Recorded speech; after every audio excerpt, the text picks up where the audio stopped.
chapter 5, verse 4, I have to slow down. It says, but if a widow, talking about a woman without a husband, has children or grandchildren, see to it that these are first made to understand that it is their religious duty to defray their natural obligation to those at home and make return to their parents or grandparents for all their care by contributing to their maintenance. For this is acceptable in the sight of God. Now, did you see what that says? That says that it's a child's obligation to help their parents out for what their parents have done for them. And he didn't just stop at parents. He said grandparents. So once we get married, it doesn't take away from some of the responsibilities. We still have responsibilities with our parents. Are you hearing what I'm saying? So if you get married and you become successful, don't neglect your parents. A lot of people do that. When they get successful, they forget about their parents. You know, this is mine, this is for me and mine. And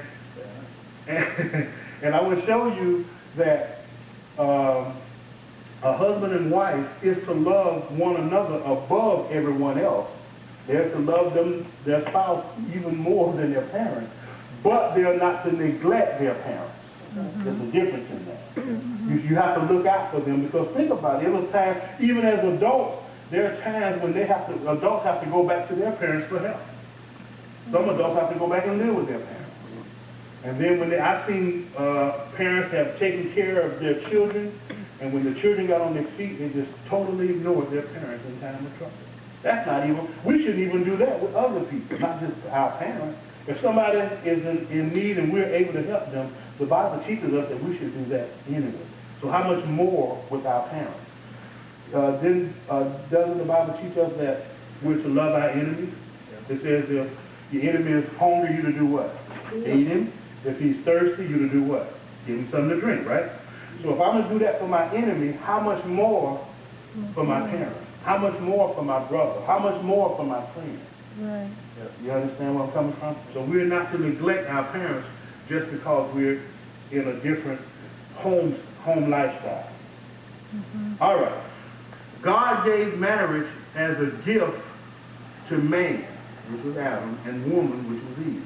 Marriage was not just for convenience, nor was it brought about by any culture. And that's something we have to realize. Marriage is not just for convenience.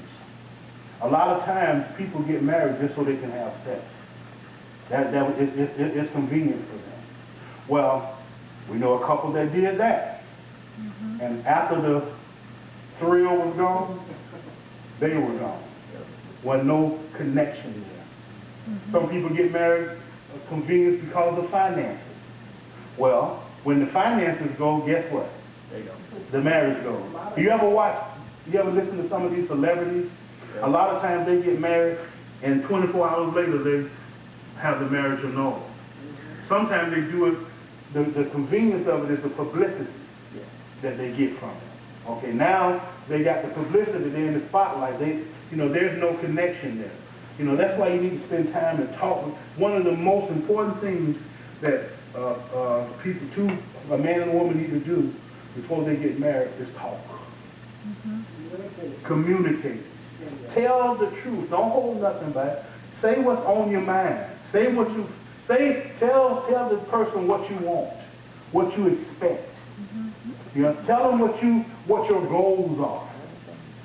You understand? You need to communicate, because you need to find out about each other. And I'm going to tell you something. Once you get married, even when you communicate before you get married, there's a lot of stuff you're going to find out after you get married.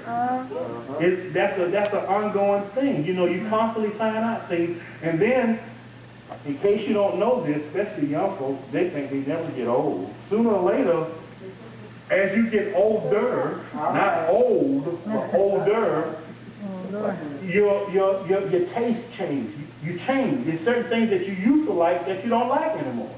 So you still need to communicate. That's why you constantly communicate. I was amazed, because I used to love hamburgers. I'm just using this as an example. Now, I can take it or leave. Most of us You have to chew it for about 30 minutes before you can swallow it. You know? So I mean, things change and you change. So we have to constantly communicate. It's things that maybe your spouse used to do or didn't do that you didn't mind. Now, it aggravates you. You talk. You know, one thing that you got to always have is that open communication.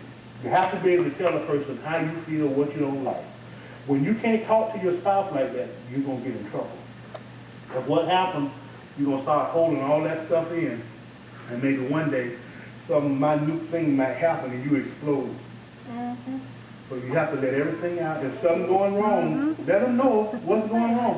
And the reason why you exploded, not because of that minute thing, but because everything has been building up. And now it come out like a bomb. Boom! And now it's worse than what it should have been.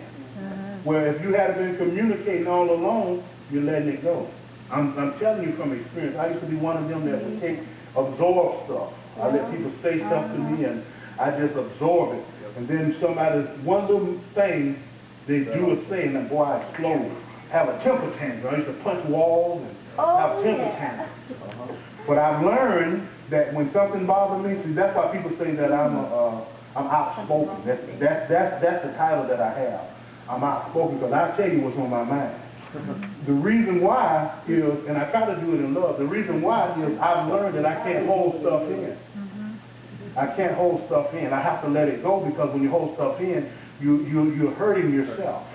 You know, the Bible says tell the truth, but tell it in love, Ephesians 4:15. So you need to tell people how you feel. You need to tell people when they hurt your feelings. Because what happens is, if you don't speak up, what happens is, you can develop what is called a closed spirit. A closed spirit is when you shut everybody out. A closed spirit, including your spouse, you won't tell them what's going on because you're hurting from what they've done to you.